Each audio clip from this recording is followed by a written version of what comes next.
श्रद्धा अंधविश्वास न बने, इसके लिए क्या करें?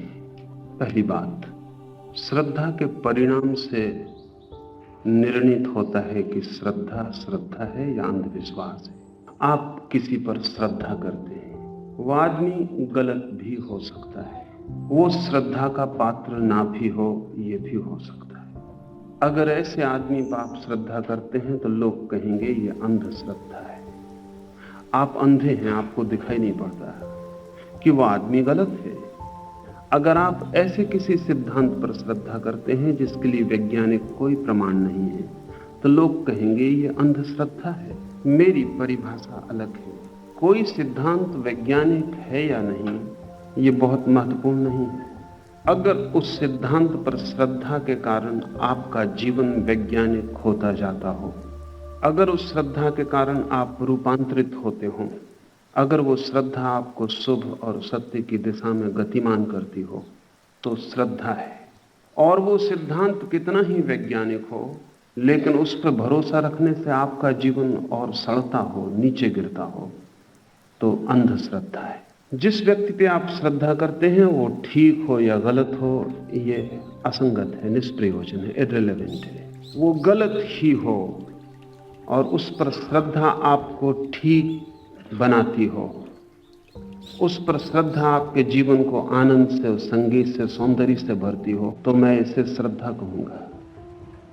और वह आदमी बिल्कुल ठीक हो और आपकी श्रद्धा उस पर आपको नीचे गिराती हो, दुख में, पीड़ा में, नरक में, या आपकी गति को अवरुद्ध करती हो, उस श्रद्धा के कारण आप बढ़ते ना हो, रुक जाते हो, तो मैं कहूंगा अंधश्रद्धा है।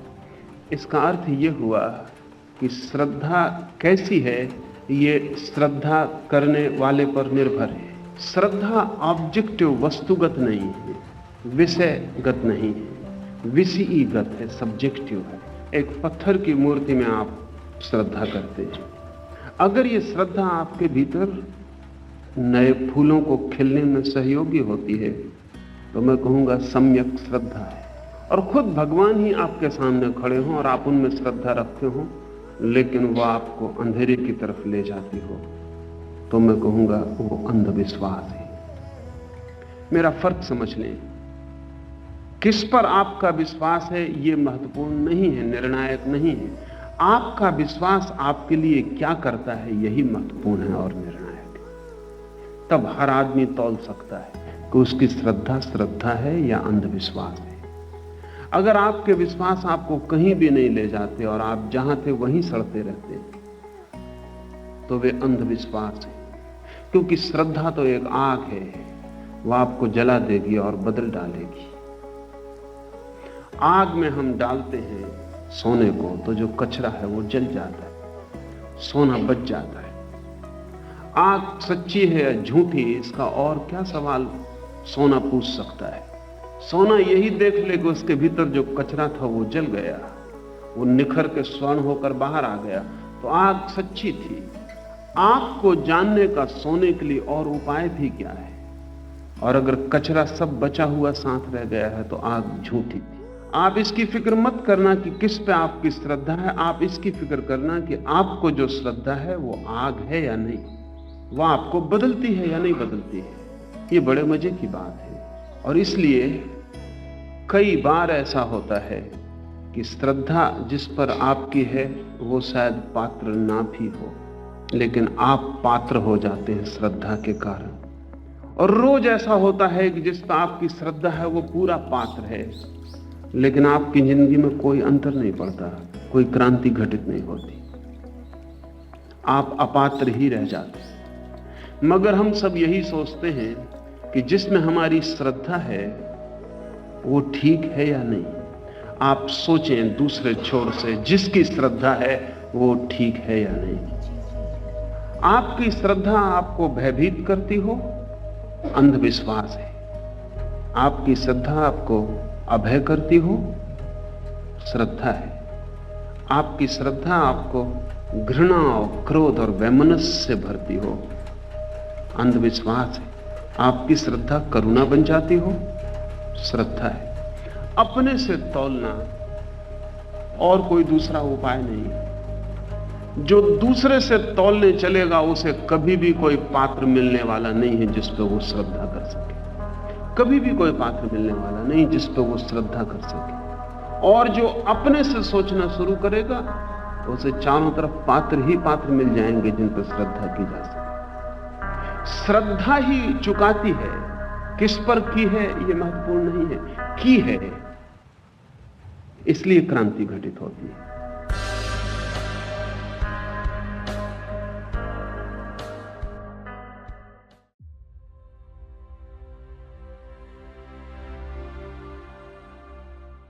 सुना है मैंने, संत फ्रांसिस परम श्रद्धालु व्यक्ति थे और किसी पर भी भरोसा करते थे। उनका शिष्य था लियो, दोनों एक यात्रा पर थे। कोई भी साथ हो जाता फ्रांसिस के तो वो उसे साथ रख लेते। अक्सर तो कोई भी साथ होकर उनका सामान भी चुरा के ले जाता। एक रात टिकता, रात उनका बिस्तर, उनकी झोली, जो कुछ थोड़ा बहुत होता लेके चला जाता। लियो बहुत परेशान था उनका शिष्य। वो कहता कि कम से कम जांच परख तो कर लेनी चाहिए। हर किसी को साथ ले लेते हैं और फिर तकलीफ उठाते। ये आदमी पर भरोसा छोड़ो, इतने आदमी धोखा दे गए हैं फिर भी तुम्हारा आदमी पर भरोसा नहीं छूटता। तो संत फ्रांसिस कहता, वे सब मेरी श्रद्धा की परीक्षा ले रहे हैं। दो उपाय हैं। एक आदमी रात रुका है और चोरी करके चला गया, तो एक तो उपाय यह है कि सामान तो गया ही, जिसकी कोई कीमत नहीं, साथ श्रद्धा भी चली जाए जिसकी बड़ी कीमत है। तो संत फ्रांसिस ने लियो से कहा कि लियो, तुझे वो लोग ज्यादा नुकसान पहुंचा रहे हैं। सामान की तो बड़ी कीमत नहीं, लेकिन तेरी श्रद्धा भी नष्ट होती जा रही है। और संत फ्रांसिस ने कहा कि अगर ऐसे लोग मेरे साथ ठहरे जो भले हैं, तो मेरी श्रद्धा के लिए कोई कसौटी भी ना होगी। मैं आदमी पर भरोसा किए ही चला जाऊंगा, क्योंकि सवाल आदमी का नहीं, सवाल मेरे भरोसे का है। सवाल ये नहीं है कि आदमी पर मेरी श्रद्धा हो, सवाल यह है कि मेरी श्रद्धा हो। और अगर मैं आदमी पर भरोसा नहीं कर सकता तो फिर मैं किसी पर भी भरोसा नहीं कर सकता।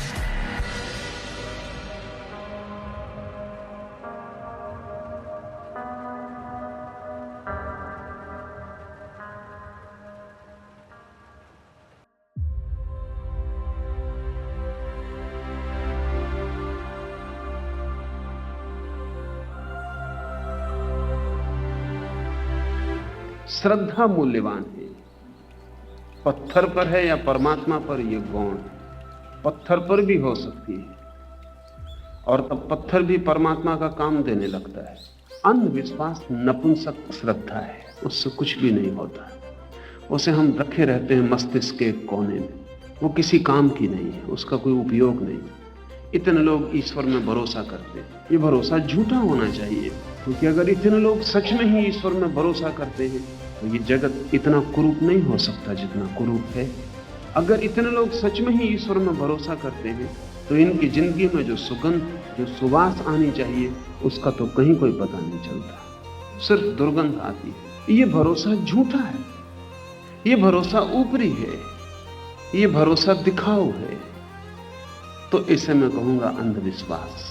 जो क्रांति ले आए आपके जीवन में वो श्रद्धा है, और जो आपकी जिंदगी में एक स्थिरता लगा दे, स्टेग्नेंसी पैदा कर दे, और आप एक ही जगह बंद तालाब की तरह सड़ते रहे, वो अंधविश्वास। जो मुल्क अंधविश्वासी हैं वो बंद डबरे में सड़ते रहे। श्रद्धा तो एक बहार, एक तीव्र गति है। श्रद्धालु होना आसान नहीं, क्योंकि श्रद्धा का अर्थ है अपने को बदलने की तैयारी। बुद्ध के पास अनेक लोग आते हैं, बुद्ध के पास आते हैं तो वे कहते हैं बुद्धम शरणम गच्छामि, हम बुद्ध की शरण जाते हैं। एक युवक वैशाली में बुद्ध के पास आया और उसने कहा कि मैं आपकी शरण आता हूं। तो बुद्ध ने पूछा, तुम मेरी शरण आते हो ये अपना उत्तरदायित्व टालने के लिए तो नहीं?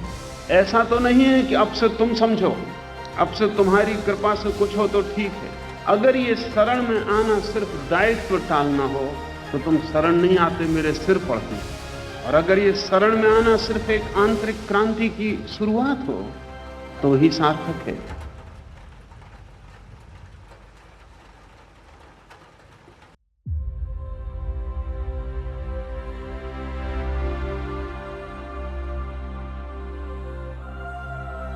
एक सज्जन अभी भी आए, वो 10 वर्ष से मुझे जानते हैं, 10 वर्ष से मैं भी उन्हें जानता हूं, बस इस जानने के अतिरिक्त और कोई संबंध नहीं है। अभी आए और वो मुझसे बोले कि 10 वर्ष हो गए और अभी तक कुछ हुआ नहीं। मैंने पूछा कि मैं समझा नहीं। उन्होंने कहा 10 वर्ष से आपको जानता हूं, अभी तक कुछ हुआ नहीं, कुछ करके दिखाइए, अपराधी मैं हूं। और उन्होंने काफी काम किया कि 10 वर्ष से मुझे जानते हैं। वो भी कह सकते हैं कि उनकी मुझ पर श्रद्धा है। वो श्रद्धा नहीं है, वो अंधविश्वास है, और वो अंधविश्वास आत्मघाती है, क्योंकि उसमें मेरा कोई नुकसान नहीं हो रहा है। अगर वो इस भरोसे बैठे हैं कि मैं कुछ करूं और होगा, तो कभी भी नहीं होगा। उन्हें ही कुछ करना पड़ेगा। हां, कोई करने को तैयार हो तो ये सारा जगत उसको साथ देने को तैयार है। कोई बैठने को तैयार हो तो ये सारा जगत उसको बैठाने को भी तैयार है। अस्तित्व सहयोगी है। आप नरक जा रहे हैं तो अस्तित्व आपको नरक की तरफ ले जाता है। आप स्वर्ग जा रहे हैं तो अस्तित्व आपको स्वर्ग की तरफ ले जाता है। लेकिन जाते सदा आप, निर्णय आपका, दायित्व आपका। आपकी श्रद्धा आपको रूपांतरित करने की कीमिया बने तो समझना कि सम्यक श्रद्धा है।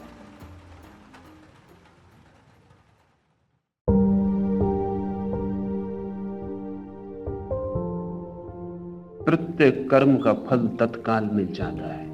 अगर प्रत्येक कर्म का फल तत्काल मिल जाता है तो फिर एक आदमी अंधा और एक आदमी गरीब और एक आदमी अमीर क्यों पैदा होते हैं?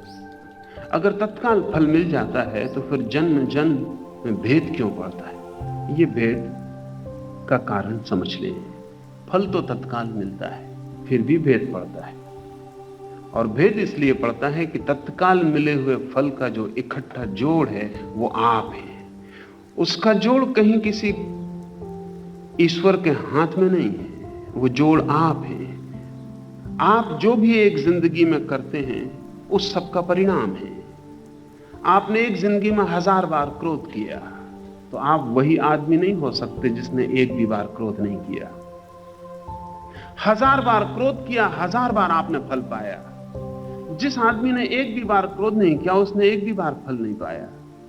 आप पे 1000 चोटें हैं क्रोध करने की और फल पाने की। आपका व्यक्तित्व 1000 घावों से भर गया। माना कि वे घाव सूख गए लेकिन उनके निशान रह जाएंगे। उन निशानों का नाम संस्कार है। कर्म करते हैं हम, फल तत्काल मिल जाता है लेकिन संस्कार रह जाता है। संस्कार को समझ लेना जरूरी, थोड़ा सूक्ष्म। हम इस कमरे में पानी का गिलास लुढ़का दें, पानी बह जाएगा। सुबह धूप आएगी, पानी उड़ जाएगा, लेकिन एक सूखी रेखा कमरे में छूट जाएगी। वो सूखी रेखा पानी की है, पानी अब बिल्कुल नहीं। इसलिए उसको पानी का कहना ठीक नहीं मालूम पड़ता, क्योंकि पानी की एक बूंद भी नहीं रह गई वहां, सब उड़ गई है। वो सूखी रेखा पानी की है ये कहना उचित नहीं, लेकिन फिर भी पानी की ही है, क्योंकि पानी के बहने से ही बन गई थी इस कमरे की धूल पर। वो संस्कार है। सूख गया सब, पानी बिल्कुल नहीं बचा, फिर भी रेखा रह गई। अब आप दोबारा पानी डालें तो बहुत संभावना यह है कि सूखी रेखा को पकड़ के वो पानी बहे। संस्कार का मतलब होता है टेंडेंसी। अब उस सूखी रेखा की ये वृत्ति होगी कि पानी मिले तो उससे बह जाए, क्योंकि लीस्ट रेसिस्टेंस के कारण। अगर और कहीं से पानी को बहना पड़े तो फिर से रास्ता बनाना पड़ेगा, धूल काटनी पड़ेगी। उतनी झंझट पानी भी नहीं लेना चाहता। जहां धूल कटी है और रास्ता बना है उसी से बह जाता है। जिस आदमी ने कल दिन भर क्रोध किया, आज सुबह वो उठेगा क्रोध की रूखी रेखा के साथ, सूखी रेखा के साथ। वो सिर्फ टेंडेंसी है। फल तो उसे कल ही मिल गया, जब क्रोध किया तभी फल मिल गया। लेकिन क्रोध उसने किया और फल मिला तो उसके व्यक्तित्व में एक सूखी रेखा क्रोध की बन गई। आज सुबह जब वो उठेगा तो वो जो सूखी रेखा है वो तत्पर है। जरा सा भी मौका मिला, कोई भी वेग उठा, वो सूखी रेखा उसको बहा देगी अपने मुख से, क्रोध पुनः प्रकट हो जाए। इसलिए नहीं कि उनके पिछले जन्मों का कर्मों का फल उनको अभी भोगना है, फल तो वे भोग चुके, लेकिन फल भोगने के बाद भी जो वृत्तियां शेष रह गई, जो वृत्तियों का प्रभाव शेष रह गया। जो जो उन्होंने किया उसकी जो जो पंक्तिबद्ध उनके ऊपर रेखाएं रह गई, वो जो आदतें रह गई, उनको लेकर बच्चा जन्म रहा है। इसलिए दो बच्चे अलग अलग हैं। जिन मित्रों ने भी सवाल पूछा है उनके सवाल में यही ध्वनि है कि अगर ऐसा है तब तो फिर कर्म फल का सिद्धांत समाप्त हो गया, क्योंकि तत्काल हमें फल मिल जाता है, तो मरते वक्त सब लेखा जोखा पूरा हो जाता है। तब तो सब व्यक्ति समान पैदा होने चाहिए, क्योंकि लेखा जोखा पूरा हो गया। लेखा जोखा जरूर पूरा हो गया, लेकिन हर आदमी ने लेखा जोखा अलग अलग ढंग से पूरा किया है, और हर आदमी के लेखे जोखे में अलग अलग घटनाएं घटी, और हर आदमी ने अलग अलग संस्कार अर्जित कर लिए। उन संस्कारों को लेकर वो पैदा होता है। कोई आदमी अंधा पैदा हो जाता है, कोई आदमी गरीब पैदा हो जाता है। क्या कारण है कि कोई सोने की चम्मचें लेकर पैदा होता? थोड़ा जटिल है, और जटिल हो गया इस सदी के कारण। इतना जटिल नहीं था, इतना जटिल नहीं था, क्योंकि गरीबी अमीरी बहुत सीधी सीधी बातें थी, और साफ था कि गरीब गरीब है अपने कर्मों के कारण, अमीर अमीर है अपने कर्मों के कारण। इसमें सच्चाई है, इसमें सच्चाई है, क्योंकि हम गरीब होने का संस्कार भी अर्जित करते हैं। लेकिन गरीब होने का संस्कार बड़ी बात है, सिर्फ धन से उसका संबंध नहीं, और बहुत सी चीजों से संबंध है। जटिलता इसलिए है कि अब तक जब भी हम गरीब आदमी के बाबत सोचते थे, तो अतीत में गरीब आदमी का मतलब था जिसके पास धन नहीं, एक ही मतलब था। लेकिन अब जमीन पर विज्ञान ने बहुत धन पैदा कर लिया। 150 वर्षों में निर्धन आदमी जमीन पर कोई भी नहीं होगा। तब गरीब के नए अर्थ शुरू हो जाएंगे। गरीब नहीं मिटेगा, सिर्फ उससे धन का जो जोड़ था वो मिट जाएगा। गरीब के नए अर्थ शुरू हो जाएंगे। कोई आदमी बुद्धि में गरीब होगा, कोई आदमी स्वास्थ्य में गरीब होगा, कोई आदमी सौंदर्य में गरीब होगा। ध्यान रखें, धन तो मनुष्य जाति का इतने दिनों का जो श्रम है, उसके परिणाम में सबको उपलब्ध हो जाएगा। लेकिन तब सूक्ष्मतम दरिद्रताएं प्रकट होनी शुरू हो जाएंगी। जब स्थूल दरिद्रताएं मिटती हैं तो सूक्ष्म दरिद्रताएं शुरू हो जाती। जब सबके पास धन बराबर होता है तो धन की तो बात समाप्त हो गई, लेकिन तब बुद्धि, प्रतिभा, गुण, उनकी दीनता करने लगी। दरिद्रता बड़ा शब्द है, उसकी अभिव्यक्तियां बहुत हो सकती हैं। अब तक जो बड़ी से बड़ी अभिव्यक्ति थी वो धन की थी, भविष्य में जो बड़ी अभिव्यक्ति है वो गुण की होगी। लेकिन ये जारी रहेगा, क्योंकि हम अलग अलग कर्म से अलग अलग संस्कार अर्जित करते हैं। कुछ लोग दरिद्र होने की आदत लेके पैदा होते हैं, कुछ लोग समृद्ध होने की आदत लेके पैदा होते हैं। जो लोग समृद्ध होने की आदत लेके पैदा होते हैं, उनको भिखारी भी बना के रास्ते पे खड़ा कर दो तो भी उनकी चाल में सम्राट की रौनक होगी। जो लोग दरिद्र होने की आदत लेके पैदा होते हैं, देखो बड़े बड़े महलों में भी बैठ के उनसे ज्यादा दरिद्र आदमी खोजना मुश्किल हो जाए। कंजूस आदमी वो है जो दरिद्र होने की आदत लेके पैदा हुआ है। धन भी उसके पास आ जाए तो उसको खर्च नहीं कर पाता। धन तो मिल भी सकता है समाज की व्यवस्था से, लेकिन खर्च करने की जो आदत है, उसे धन को भोग लेने की जो आदत है, वो बहुत गहरा संस्कार है। एक आदमी को आप धनी बना दें और आप अचानक पाएंगे कि इतना दरिद्र को पहले नहीं था जितना आप हो गया। अक्सर ऐसा होता है कि गरीब आदमी कंजूस नहीं होते, क्योंकि जब बचाने को ही कुछ नहीं होता तो क्या बचाना। एक गरीब आदमी को थोड़े रुपए दे दें, और जिसको भारत में हम बहुत दिन से जानते हैं, हम कहते रहे 99 का चक्कर। एक आदमी को 99 रुपए दे दें, अब उसकी एक ही इच्छा होगी कि कैसे 100 हो जाए। ये इच्छा बड़ी स्वाभाविक है, और उसको आज जो 1 रुपया मिलेगा वो आज भूखा सो जाना चाहेगा, 100 कर लेना चाहेगा। लेकिन जब एक दफा मन को 99 से 100 करने का रस लग जाता है, तो फिर 100 से 1 करने का, फिर 1 से 2 करने का वो रस बढ़ता चला जाता है। आज इतना ही, रुकें, 5 मिनट कीर्तन करें और फिर जाएं। और आज वे लोग भी कीर्तन करें जो हिम्मत नहीं कर पाते। आज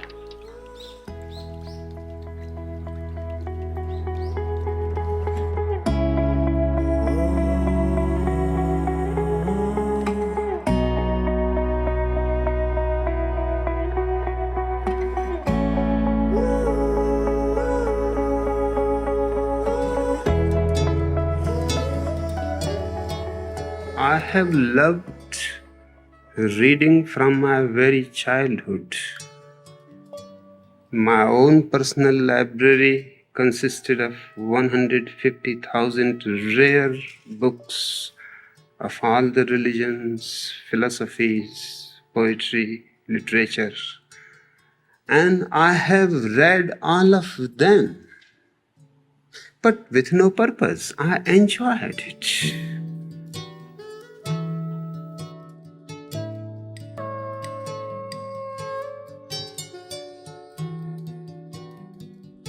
I have read so much that perhaps nobody in the whole world can be a competitor.